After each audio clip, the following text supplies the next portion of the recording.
Okay, welcome back to the show. I'm sure you're enjoying this discussion as we talk about entrepreneurship, the relationship between theory and practice. Now, before we move on, we just want to also give credit to the After 40 Hotel.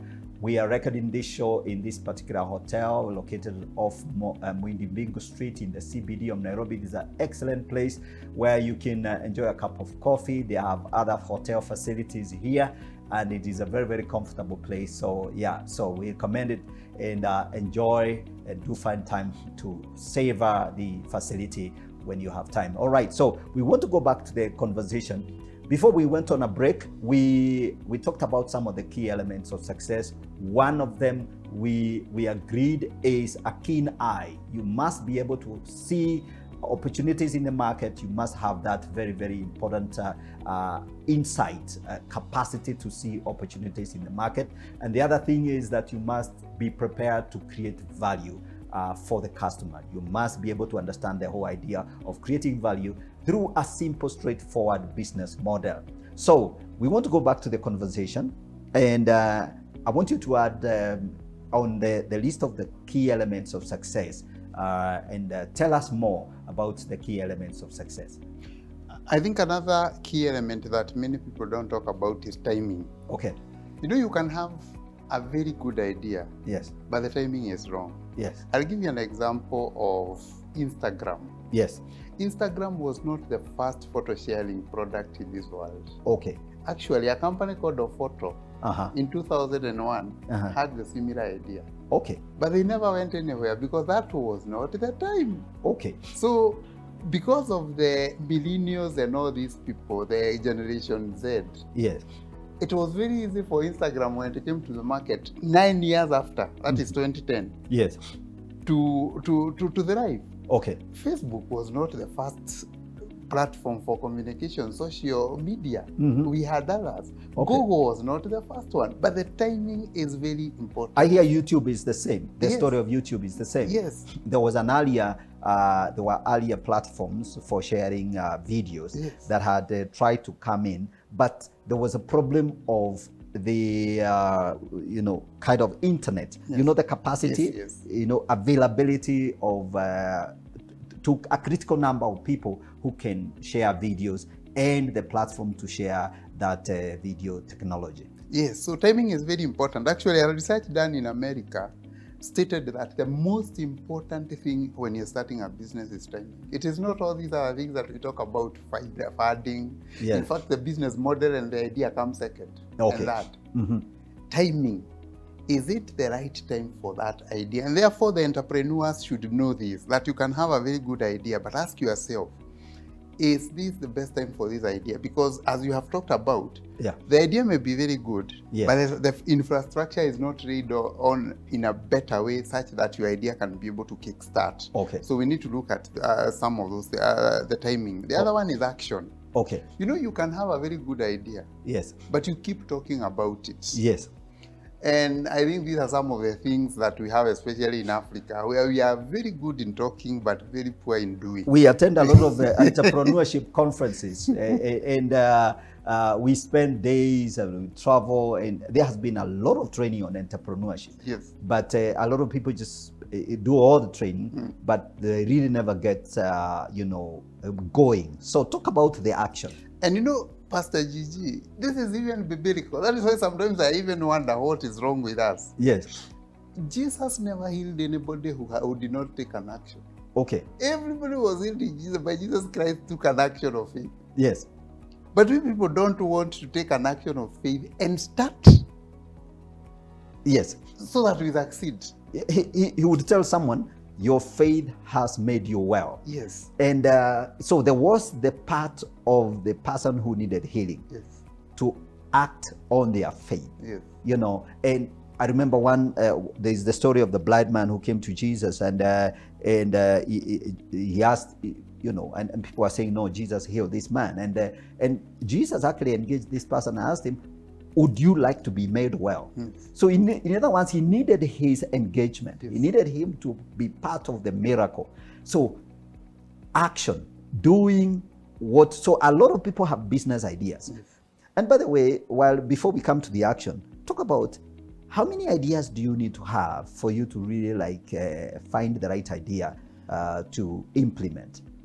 Actually, statistics shows that 96% of the ideas that we have no business opportunities. It is only about 4%. Okay. And therefore, we have so many ideas. Yes. But without testing these ideas, we cannot be able to know whether they are workable or not. Okay. Action. That is why we are talking about action. Yes. Now, for us to be able to help our people, our young people especially, and all those people who want to go to business, one of the biggest fear of acting is we are going to lose. Yes. And that is why I told you I'm a proponent of lean startups. Starting lean. Yes. Start with what you have. Okay.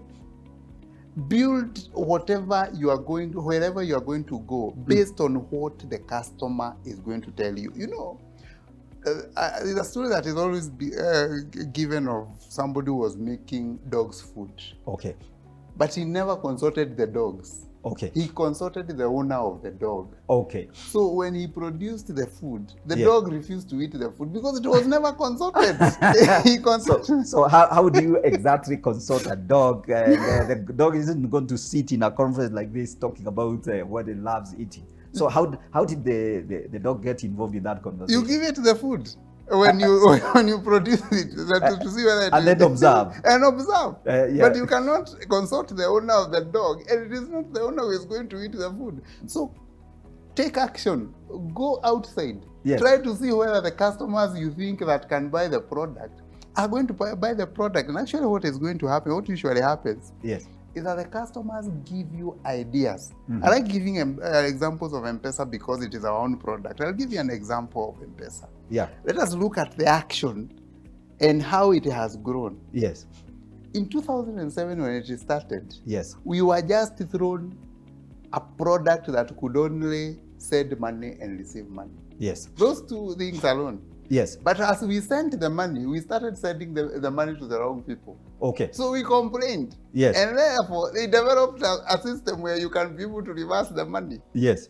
Then they did not stop there. Yes. They went further and realized that we needed, when we wanted to buy goods, we would first of all withdraw money so that we can pay for the goods. So they developed the Lipa and M-Pesa because we people are complaining of 30 shillings that we were spending. You needed to so when you are withdrawing, you needed to pay that withdrawal fee because they needed to make some money anyway out of that transaction. So it became expensive, and we complained about it, and then they developed a solution. Yes, a solution. Okay. They did not stop there. They realized that sometimes you go to the supermarket, you have little money than what you wanted. Yes. And they developed a Fuliza for you people. So all those things are customer driven. They are not company driven. So why do you want to develop a product without involving the customer? Who is going to take the product? Nobody. No, you know, Dr. Kabata, you have to say this loud and clear because you're coming from the academia. And in the academy, there is this love relationship with theory. So there is so much fixation about theory and theorizing.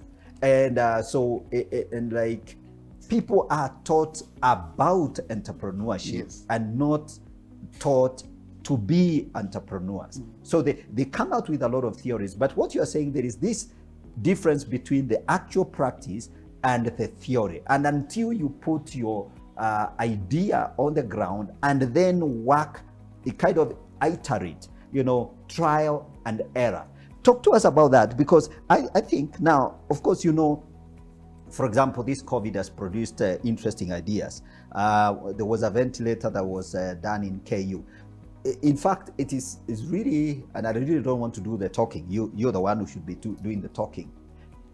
There was a ventilator that was developed in KU. I hope that has been implemented. There is also a model car that was developed by some guy in Nanyuki.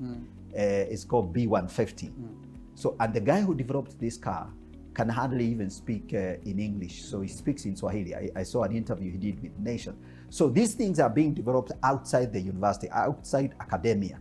So what is the problem here? Okay, so there is what is developed in academia. We don't know whether it's working. There is what is developed outside the academia, and it's out there. Well, I hope it's going to solve some problems. Tell us about this relationship and why theory doesn't seem to tie up with practice, and how that we can make it possible. Theories are very important, and Pastor Gigi, I'll tell you the reasons why we have theories. Yes. Is because there's something that God hid on us. Yes. The capability of knowing what is going to happen tomorrow. Yes. And because we do not know what is going to happen tomorrow, we can only look at what happened yesterday in the past, so that we can be able to theorize it. Yes. And guide us to where we are going. Okay. That is the importance of the theory, and actually that is why I have a problem when I hear somebody saying that, academic is very theoretical. Yes. Because the foundation of everything that you have in this world is theory. Yes. Even the aeroplanes you see there, yes. without the law of gravity, people could not have developed an aeroplane. Okay. Yes, and as we were talking there before, the issue is that as we think about technology and other things before we start with the practice. Yes. Because it is through these small practices, yes. that is going to build the big products that we have and also have the theory. Okay. I'll give you an example. The theory of disruption, how big organizations are disrupted by small organizations. Yes. When the lead professor, a Harvard professor, was coming up with that theory, Clayton. Yeah. He looked at what had happened in 1970s. Yes. To the big companies. And he came up with a theory trying to say that if you people, big organizations, do not look at what happened to the small organization, the big organizations of 1970, it will happen to you in 2000. And that is what happened to companies like Nokia. Yes. If you read the Innovator's Dilemma, you see it, the book of that guy. Yeah. So theories are very important. Yes. But now the problem with us here, is that we just get theories from outside. Yes. And we do not customize them based on our environment. Because the environment is very important. Yes. You have to look at the people around you so that you can be able to come up with a theory, so that it can fit on your people. Okay. And that is why you see the microfinance theory worked here. Yes. Because of the kind of the people that we have around us, the small business owners. Yes. People who could not be able to get funding. Yes. And they wanted funding for their business. And therefore, when you come up with a way in which they can be able to get even small funding, yes, it will work for them. The small funds, funding small businesses. Yes. All right. So there are lessons you've learned. Tell us about some of the lessons that you've learned in terms of taking ideas that are taught, theoretically, and then putting them on the ground. What has been your experience? Because I believe you're also a practitioner of the entrepreneurial ideas and the concepts that have been put forward. I'll give you an example. Some time ago, I decided to test the theory of the lean startup. Okay. I wanted to see whether it can work here in Kenya. Yes. And therefore, I decided to start a car wash. Okay. I looked at around where I live, and I realized that there was no car wash. The car wash were very far away. And I just decided, let me just start something here to see whether I can solve people's problem. Yes. The day I started, yes, a lady came and asked me, do you do carpets? Okay. Do you do blankets? Do you wash blankets? On the first day? On the first day. Yes. So I realized these people did not even need a car wash. Okay. These people needed somewhere where they can wash their blankets, where they can their blankets can be washed, where their carpets can be washed. Yes. Actually, cars should be add-on. Okay. So the customer drove me to what I have today. Yes. A business that wash carpet. Okay. No, but initially, that is not what I was starting. Initially, you were just like the good, wonderful Kenyan entrepreneurs who see, car wash business is making a lot of money, and I'm going to get into the mix. So you went about, set up a car wash. Day one, somebody comes and not asked to have their car washed, but they came and asked if you can wash their carpets. Yes. So I realized the problem was not cars. Okay. The problem was carpets, and you Okay. could see it. Now, after now the customer came, Yeah. I started seeing it.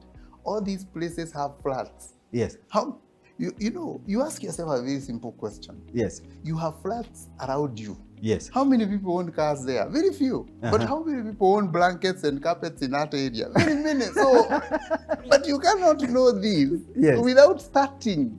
So you start. The customer comes with his problems or her problems, Yes. and you realize this is where I should be going. And that is why we are saying here Yeah. that the most important thing is action. Act. Act on your idea. Yes. Listeners, as you follow us, I really am so excited about this because I'm also an entrepreneur. I've tested a number of ideas and, of course, lost some bit of money. And I guess you're going to comment on that, how much loss we should be able to take. But I think the lesson here is, and unless you're able to test your idea, put it on the ground and see how it works. And you must not be prejudiced and say, oh, no, if your idea doesn't work out the way you initially expected, then maybe the problem is the business plan. No, the business plan should be adjusted to fit the situation on the ground. So keep watching. Send us your comments on the numbers below, and also on our social media platform, Facebook and YouTube channel. You can comment, send in your comments, and if you have any questions or you'd like some links, you'd like some help, some mentorship, you're free to contact us, and we'll be able to help you. So now you've talked about something very, very important. So you start this business, car wash business. You get the paperwork done, the ground set up, and then as soon as you start on the day one, people present you with carpets and not cars, and then now you have to shift. It's still called a car wash, or you change the name? I did not change the name, but I realized that I had a product that I needed to think about much more than what I was thinking. Yes. And the reason as to why we have to push a lot of talk about that a lot is to make people understand that it is the customer who builds the business, it is not you. Yes. And that is why I gave an example of M-Pesa, how we as customers have been able to develop M-Pesa. Yes. So those people who have ideas, yes, go to the ground.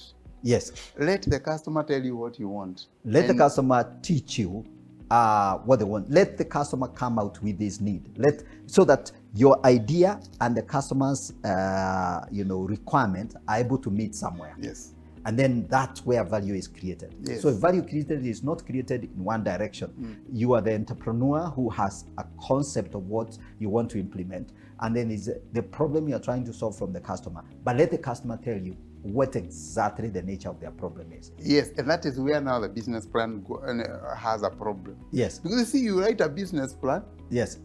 In your room, seated there for 3 months. Yes. But you have not consulted the customer. Okay. So when you take it outside there, it fails. It cannot work. How does it work? And you do not consult the customer. And that is why you see statistics shows that a business plan for it to succeed is changed 66 times. Oh. When you take it there, down there to the customer, you will change it about 66 times. 66 times. Yeah, so why then should you start with it? Start with a small business model, create value, deliver it, make money. How are you going to make money or to get the revenue? Then take it to the customer. Let the customer criticize it. They will give you the direction. So we need to all those consultants who are out there peddling the ideas of writing business plans should apologize, and I'm one of them. So if I've been telling you that I want to make a business plan for you, I'm really sorry. So but anyway, you still need a business plan, because when you go to the bank, that's where now the business plan is needed. That the bank will ask you for a business plan. But they don't read. Oh, really? They can't read. Who has time to read 66 pages? And that is why they don't give you money. Yes. You see, and I think this is something that we need to tell our people. Yes. A bank is not in the business of giving you money. Yes. It is in the business of making money by giving you money. So anywhere they see a risk in the money they have given you, they'll never give you. And that's why sometimes I keep telling young people, if you have an idea, you must do a small concept, a business model, yes, and you start talking about your idea in competitions. Take it in competitions. Yes. I have so many students in the university who have won grants. Uh-huh. A lot of money. I have one who had 33 million, a grant of 33 million by just taking it in the competition. He gets the money, the funding money from the competition. Yes. Because the banks will only give you money if you have started. Yes. They don't fund ideas. They don't fund ideas. Yes. They fund somebody who is on the ground. Yes. They come and look at your shop. They see their customers walking in and out. And then now they make an estimate of whether you would really can pay their loan. Yes. Because they want you to make money on their behalf. Yes. I mean, that arrangement is a win-win. You make some money, they make some money. Yes, and you know now, the startups do not have that luxury. Yes. Basically, because when you want to start a business, you don't have those luxuries. So one of the things that you don't have is the history of your business. Absolutely. And now that is where the business plan goes wrong, because it is telling you to write about the history of the business, that in the next 3 years I'll be making 100,000. Who told you that? You know, one of the things I discovered recently is the business plan gives you false confidence. Yes. So it kind of like, because you can do it very easily with an Excel, you know, number of employees and all that, and amount of sales, and you using an Excel, you just take the cell and extend it. So you can show sales in 3 years. Literally on paper, nothing on the ground. Yes, but you do not even know. You are doing all that. Yes. But you do not even know whether your idea is valid or not. That is the problem. All right. So I think we've covered a lot of ground. So one of the things that I would like you to comment on is how much loss can you take as a startup? You know, lean startup means that you start small. You put in your money from your uncle, from your mother, or whoever is sympathetic enough to fund you because you're desperate to get on the ground. How much loss should we be prepared to take? Or what should happen if you lose money? Actually, in lean startup, we say that you start very simply, fail fast, yes, or succeed. One of the two. Fail fast. Yes. Fail as fast as possible. So that you can be able to know that your idea is not viable. Feel the pain. Yes, instead of putting money on an idea. Yes. That is not going to work. And that is why sometimes I keep telling people, if you're looking for 1 million or 2 million to start a business, you're wasting time. Yes. Can you start with even 100 shillings or 1,000 shillings that you have? Go to the customer, know whether that is the idea that you want. I'll give you an example. Yeah. There's a story that I usually give of a young man who wanted to help farmers. Yes. To know what is happening in their farms. Yes. And therefore, he thought that the best way was to develop a drone. Yes. A drone that can hover on the land and take photos and all those things. Yes. But even before he started, he created the drone. Mm-hmm. He went to the farmers. Yes. He was targeting, and he asked them, "What do you think?" Yeah. They told them, actually, what we need is a camera to insert on our aeroplanes, spraying aeroplanes, so that we can be able to know what is happening in our shambas. Yes. So he stopped thinking about the drone, and he started thinking about a mounting camera on the aeroplane. Go to the customer. The customer is going to give you the information about what he needs. Yes. Yes. Absolutely. So that's where it all amounts. In other words, you must be able to connect your idea with the reality. The reality on the ground. In Kenya, we are very familiar with that statement, hari kwa ground. You know, that's one of the most powerful concepts in this part of the world, that until your idea is tested on the ground, it is only an idea, and it can only be refined when you put it on the ground. Yeah. So because we are coming to an end of this program, I want you to give a few practical advice. What would you, based on your experience, you know, your car wash, carpet wash, whatever, what are some of the things, if you could summarize some of the ideas that you've learned in business, in entrepreneurship? The first one is that you start lean. Start with what you have. Yes. The second one is that you develop customers. Customers are developed by you. Yes. And I keep telling people that if you have a product that you have made money from, take an example that you go to Gikomba, you buy shirts. Yes. You bring them somewhere, you just come and hang them somewhere. Yes. And you make 100 shillings or 200 shillings, you sell them. Yes. What that is telling you is Yes. that there's somebody who needs shirts. Yes. You know what are similar shirts? Yeah. All what you need to do is to identify those people Yes. who would want such a product. And that is why I'm talking about develop the customers. Exactly. Yeah. So the first thing is have a problem, identify problems in the society. Yes. What is the problems? What problems are people going through? Mm-hmm. Then after you identify the problem, then go to the ground. Yes. Then start. Get started. Get started. Yes. Then learn from the customers. Yes. Listen to customers' feedback. Yes.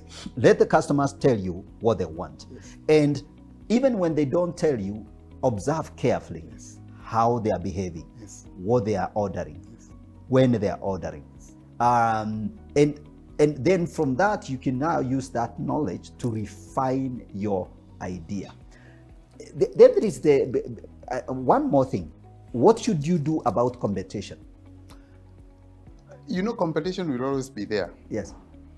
But now, I know Kenyans' competition is usually very funny because majority of the Kenyans' business are Me Too business. Me Too business are businesses that are done because you have done it. You've started a car wash, now I also start one because I want to compete with you. Yes. But competition will always be there. Yeah. The most important thing is to value addition. Yes. What is that unique thing that you can be able to give to the customer Yes. that your competitor is not giving? Yes. I think that is the most important thing if Okay. you want to